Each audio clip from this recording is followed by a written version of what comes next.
we have Mr. Asad Haider Khan, who's the General Manager of Careem, Karachi.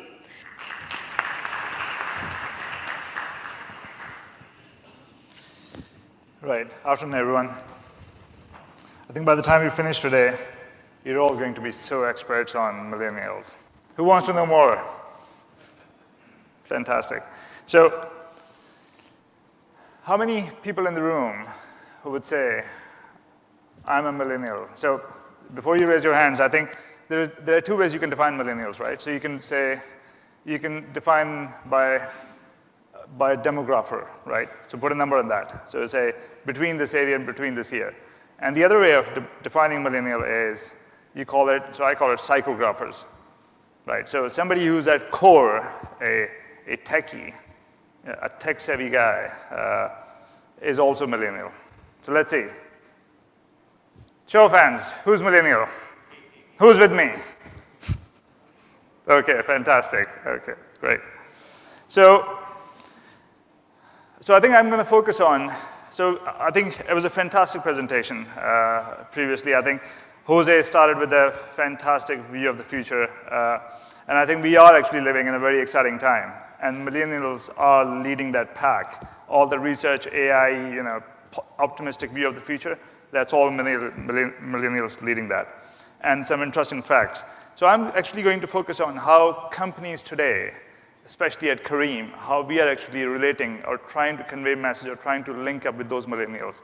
How do you, if you're a firm and you're trying to connect with that generation, what do you need to do in that area? So let's see how it works. So 3, 4, 5 generations. So boomers.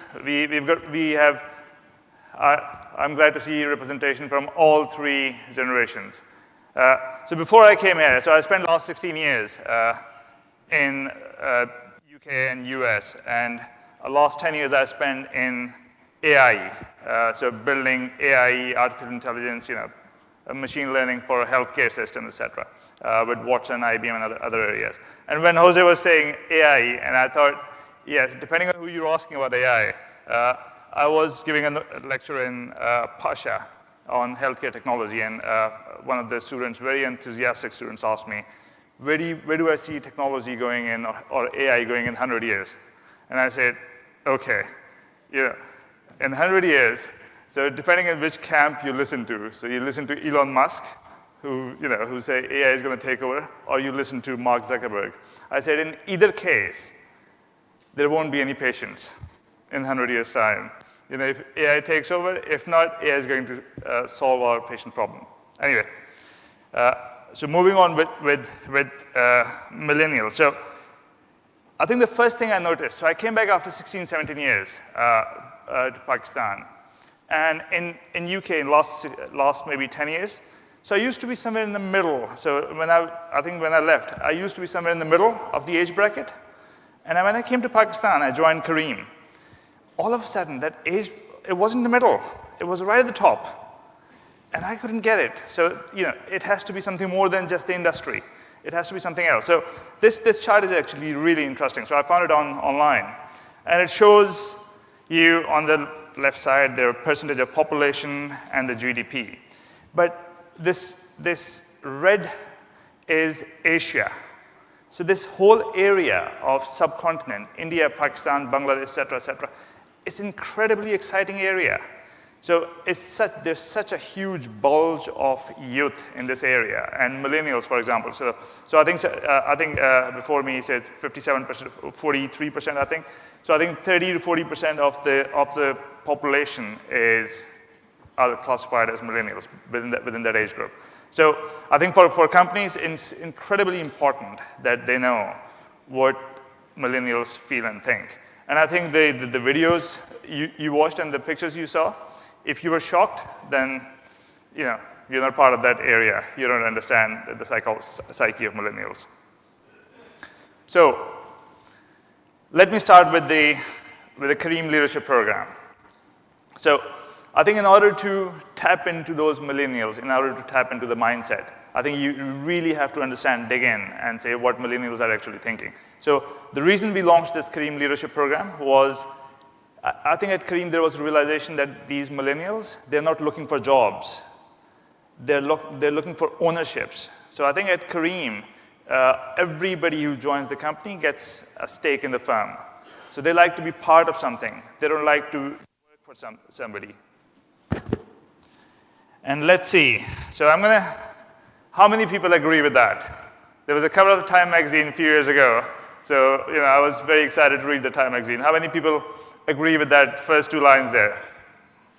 So millennials are lazy, entitled narcissists who still live with their parents, etc. Agree, disagree? Disagree, everybody? Man, we need some more millennials in this room. Okay, and exactly what you started. So there's a term, phrase for this. It's called the selfish selfie. And that's exactly what our previous presenter did. So I think a lot of values, so I won't spend much time on it, so I'll only spend a few minutes on that. So I think you all heard a lot about millennials. So what do millennials like? So millennials are 2.5 times more likely to be the early adopters for technology. So, we said tech, at heart, you have to be techie to be a millennial. They are, yes, they could be selfish, they could be self-obsessed, but I think there's also a very soft side to every millennial. So they're looking for impact, they're looking for making an impact to society, they're looking for a brand. So there was a really good survey, I think somebody mentioned that over 50% of the millennials will still buy a product if it's expensive, if that product is, doing something good for the society or favoring their brands. So millennials are very, very conscious people.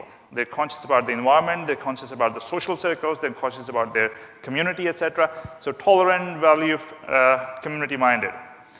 So there was also a really good survey in which over 50% of the millennials had over 200 friends on social media, Facebook especially, and that's compared to 19% non-millennials.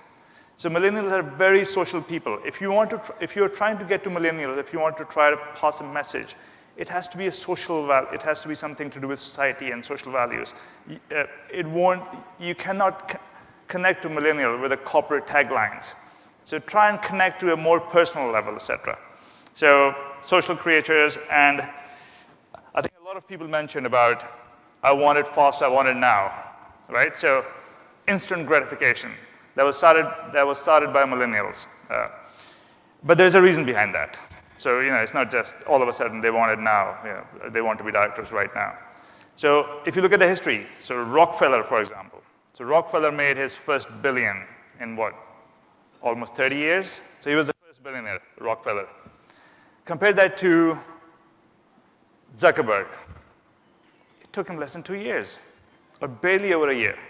So if the millennials want it now, they want everything right now, there's a reason for that. Because the world is changing. You see it happening. You see people achieving bigger and bigger things a lot early in their lives. So there is a reason behind that. And that's just another way of looking at how are they consuming internet, what are they doing online when they go online, etc. So direct messages, WhatsApp, Facebook, you name it. I think I can probably name those direct messaging media for the next 20 minutes. I won't be finished. Killing time. So I like this one. So this is my favorite as well. So share photos, share information, plan, watch videos. So a lot of that activity. So you can see about over 50% of the time, either they're killing time or they're sending direct messages. The reason I'm showing you this is how do you link up with them? If you're a company, if you're a brand, where do you need to look at in order to tap into that millennial information?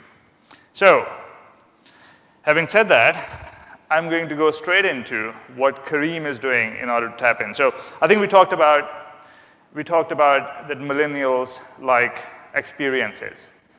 They are a very experiential generation.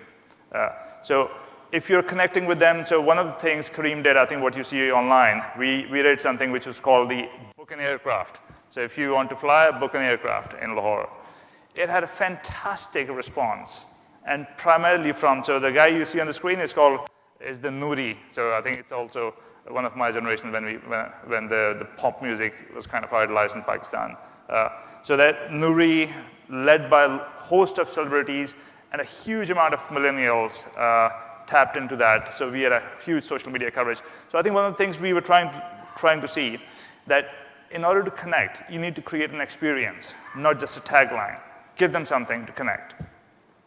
The second is, I think it's also a good example of I think on the second screen you can see there was a book club. So if you book a ride, you can take a book and leave a book. It creates an impact. And that also had a huge fan following. We had a huge media footprint online with Careem. This is, I think one thing about millennials, so a couple of people before me have also said that they're not just blind followers of glitz and glamour. So they follow a brand. They follow a brand for a reason. But once they start following a brand with a social impact or a brand they love, etc., they don't let it go. They're very assertive in defending that brand as well. So if your corporation, if your organization manages to penetrate those millennials, they will defend your brand because they really embed with the company, etc. So I think this is on the first screen you see there was a Careem was temporarily blocked in Punjab, in some areas in Punjab, I think last year sometime. I wasn't here. But that resulted in a huge backlash from a lot of people. So social media was full of that. I think news channels, social media, etc. Because these people, millennials, they do defend brand. If they like a brand, if the brand has social impact, they like it, they will come up and defend it and be assertive about it. So yeah, I think they're all probably okay. I think Imran Khan shouldn't be here. I think we need to replace that picture. Like, okay. So the next thing, so if you're trying to target millennials, if you're trying to sell products to millennials, what do you need to do? They're very, very visual people. So millennials like to see things. So I think if you look at the current or the last few years in the technology area, you'll see Pinterest, fantastic Pinterest, all visuals, huge fan following, Facebook, Instagram. So you have to create something visual. It has to be visually fantastic in order to get attention. I think that's true for other generations, but for millennials, that's definitely true. That create a visual image, a visual experience if you're looking to target the generations. So these are the few pictures I think the Careem use in a lot of their advertisement. And I think we saw in that picture in the video that hugely influential. Somebody eating a food can get 25 million hits. So each one of these pictures on the page have got millions of fan followers online. So millennials as influencers have huge fan following. So I think it's important to tap into those areas as well. And that's actually, let me start from here. So I think this is, I think if your brand, if your company is doing something, benefit of the society or something bigger than just the baseline, so your company has to have something which is not just profit making. So it has to be contributing towards bigger impact, bigger cause, etc. So I think this was I think a few months back where Careem after a blast announced free rides for anybody who's going to donate blood in Lahore. And after that, I think it was mind-boggling, the response from the crowd. It was overwhelming how the people chipped in, how the people started using that service. So if I go back, so I think this is one of the things, if I go back, so few of the messages from that, Careem for offering rides to the people, and we had thousands of these tweets and Facebook messages online. Because people can relate to that. Millennials like to relate. They like to connect with the brand, etc. There were a few others here. So the Careem brand literally seems it's a company run by really kind people. So yes, I'm here to market Careem, but I think these are all real tweets online based on certain activity that happened. So I'm just trying to show that how do you, if you're trying to target that segment of the society, what areas you can employ. So I've kept the best one for the last. So it's a bit of humor. So everybody gets it. I thought I'll have to explain it. It's fantastic.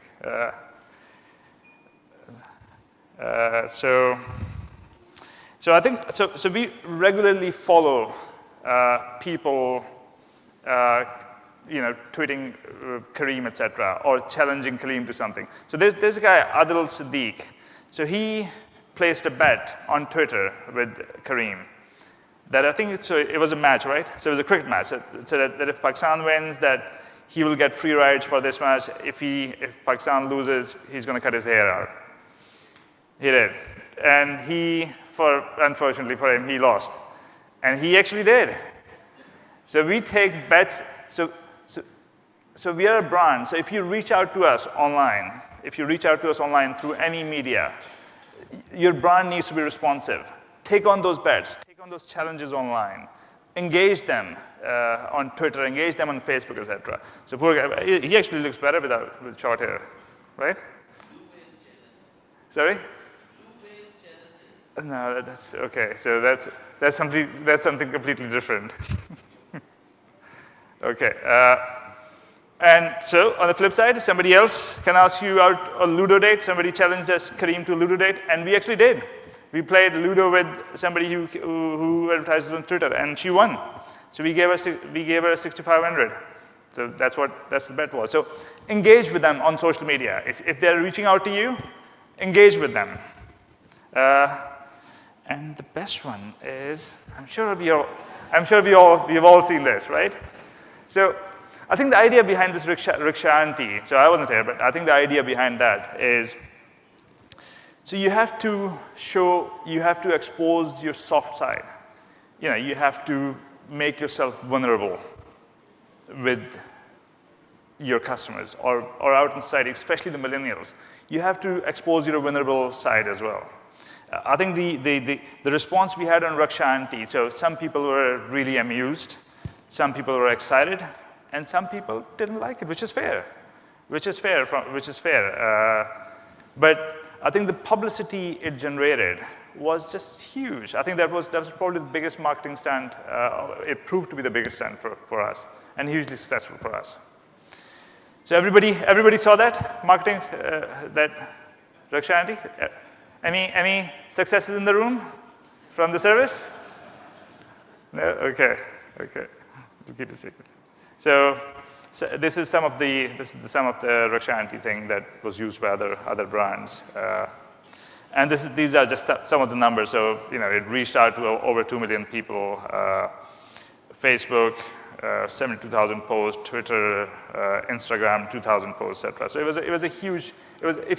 If your stunt connects with the people, so you have to find these stunts which can go viral, and to make it happen, you have to connect with the millennials because they are the early adopters. If they connect with you, they'll make it viral for you. So it's incredibly important that if you're planning these stunts, if you're planning something, marketing activity, you keep that millennial mindset in your mind because those are the people who will make it viral because they are always the early adopters, etc. Right, and some of the other marketing stunts we have done. I think each one of these stunts or each one of these pictures on the screen you see, they are keeping that mindset. So I'm not saying that we are experts in millennials, but I think the companies I started this talk with that I went into the top bracket of age because incredibly young company. So I think our average age is, 25, 26? They're all young people. And they can think like millennials because they are millennials. With that, so I was going to keep it brief. I promised I'll keep it brief. Just some other social media stuff. It's just a chronology of our thinking of getting Careem invitation. So somebody created a wedding, they reached out to Careem, and Careem responds back. So just two-way interactive social media, Facebook interactions.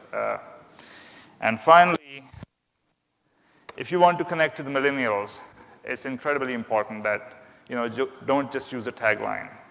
They like substance, they like experience, they like visuals, and they like real stuff.